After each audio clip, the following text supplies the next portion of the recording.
Ben. This is not something we had on the boat because we didn't have punch bowls. But as you can see, that is the King Neptune pattern. And, you know, that's too big for most people to try to stick down their pants and carry out. So we keep that as an illustration. Came from a thrift store. It's an illustration of our silver. And so, Lou, you look funny. Are you uncomfortable? Yes, I am. This cushion is too soft. It goes down to the middle. Did you fall down too much? No. Well, there's a reason for that. And the reason is simply, as you know, this was in World War II as originally built. There were two bunks. Yes. The upper bunk would swing down. Anyway, so the back hinge of the upper bunk would become the back seat, and then the lower bunk was you can see here, the lower bunk was the cushion that these three guys are sitting on. They do not have the upper bunk rigged as the backrest. And there's a very good reason. This guy is an Australian Coast Watcher commando type. So my gut feeling is this is his bunk until we dropped him off at a secret undisclosed location. So he could sleep there quickly. They just folded it up and they didn't need to relax back. But that's what we're going to talk about today because Dr. J.P. Dantic will talk about anything. And it's something as minutial as this is I think an important bit of history. The Wardroom on Gato class boats provided two additional bunks in an emergency. When we were first commissioned, we had 7 officers. There's even extra bunks in here. Lou, is your back hurting because how squishy that is? Yes, my back is hurting because of that. Okay, well you get out and Ben, you come back in here. If you look at this thing, so but by war's the 7th patrol, the last patrol, we got 14 officers, which means there's not enough bunks up here, and so some of the ensigns were sleeping in the forward room. So what happens in the 50s, you go back to normal manpower levels. You don't have the need for extra bunks, so they went back and started converting these things back into lounge seating. And if you look at some of our sister boats, and we were just on board Bakuna, and you know, as they modernize these things, they would put in some rather nice, you know, kind of Denny's style booths and things fixed. On Cod, they did something really amazing, and I'm glad they did. They went to a boat that was about to be scrapped, and in this case, they went to Porpoise. U.S. sub Porpoise, and they took Porpoise's upholstery section so that they would have, you know, ready-made thing. They didn't have to go through and worry about it. So we're looking at something made probably in the late 30s, before the war, and you can see that it's been through a lot of paint. And of course, the green upholstery was done by Ron Bischoff in 1995, when we reupholstered the Wardroom.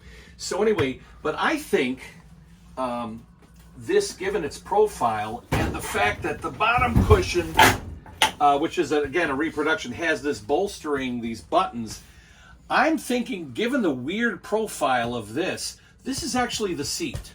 Now, the seat cushion is made again by Ron Bischoff to fill out this thing. But Ben, lift that up. It's not deep enough, so we took a spare replica flash cover and put that in so that people didn't get their knees hurt sitting down here. So what we should do is test our theory, take all this stuff out, put this as the bottom, and put this as the back. Now we don't have the stainless steel frame. We've got blue steel pipe frames from a troop ship. We may have to do that, but let's, for the sake of this great presentation, let's do that. Okay. So if you want to keep recording, we might want to spin this up or anything, but let's. Hand me that bottom cushion. Yeah, let's take the bottom cushion out. And it's gonna be a little tough. All right, so Lou,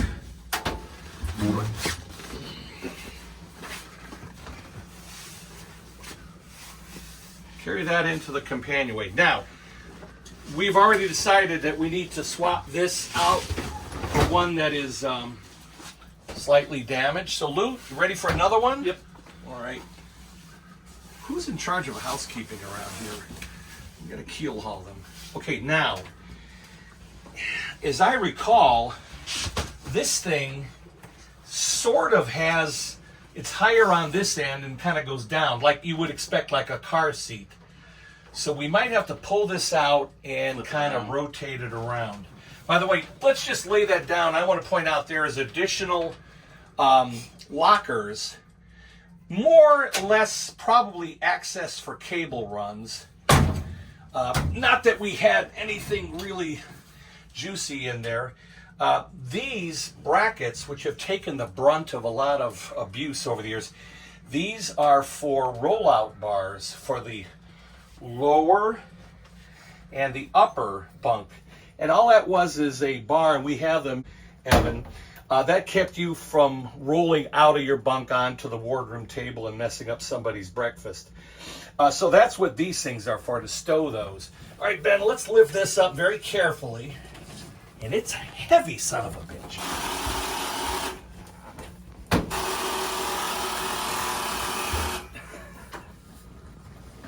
I'm glad that those still work. That's heavy, Lou. Yeah. So I'm supporting the midsection. Just stand this, get this down on the ground as quickly as possible. Down. All right. All right. Oh. Let's look at the side of this. Do you can you discern any kind of a profile on this? No. This looks narrow, small, shorter than this. Well, that was the squished down end on the. Well, let's lift this thing up. And we're doing this on with the table. Can this? Hang on, caught over. Yeah. Ben, Swing that back. swing it around. All right. And then slide that in. And bring it, bring it up against. All right, so that is a perfect, have a seat. You know, yeah, in a minute. So let's call the steward's mates in here and have them clean. So see, this thing isn't biting into the back of your thighs. So this porpoise, this piece of USS Porpoise, a P-class boat. I mean, we're talking very early boats. We have preserved a piece of the porpoise. Now, the back. And I don't think this is just, this was made for this. So I don't think there's a upper bottom to it. This would normally be in a frame. And so it doesn't have that frame. Gentlemen, once we get the bunks replicated, I think we just brought our wardroom back a little closer to reality here. And basically, we were in here discussing some curatorial issues regarding the ship Silver, and Lou, one of our maintenance, well, you're not just one of them, he's a Navy hull tech from the Navy. Anyway, was sitting down there, and you originally said, my bottom is not being supported, and I worry about his bottom not being supported. And I said, wait a minute, that's what we're going to talk about. And I said, that's because there's a foundation cushion that doesn't cover the entire length. Well, now, Ben, let's sit down. Isn't that a much better? Lean back. I mean, come on, you guys are all, I gotta catch you guys sleeping on the job, lollygagging. Lou, I'm not asking you to come sit next to me, but I'm saying this has got some good foundational support. So anyway, the wardroom, not just a place to have your meals as an officer or plan strategy, it was also a sleeping accommodation in an emergency. By the way, if we look up here, you'll see a set of 3 hinge holes that was to support, and we have another picture we can insert. I don't know if it's visible in this. Yeah, there is a little bar. Here's the hinge, Ben. There was a sheet metal panel that would be swung up against this, and it would be locked down when you were just using this as a dining room. But if somebody is sleeping up in the upper rack, it could swing out and give you a little bit of light blockage so you could sleep. Now that means you're not sitting here to eat, unless you're laying down and you could reach up and grab some food. But anyway, here's a recognition silhouette panel, and they had another thing. We have a picture of that. It's a maneuvering board. The submarine is in the center, and if you spot a periscope or a torpedo wake, depending on where it is around your perimeter and the range, it tells you what to do.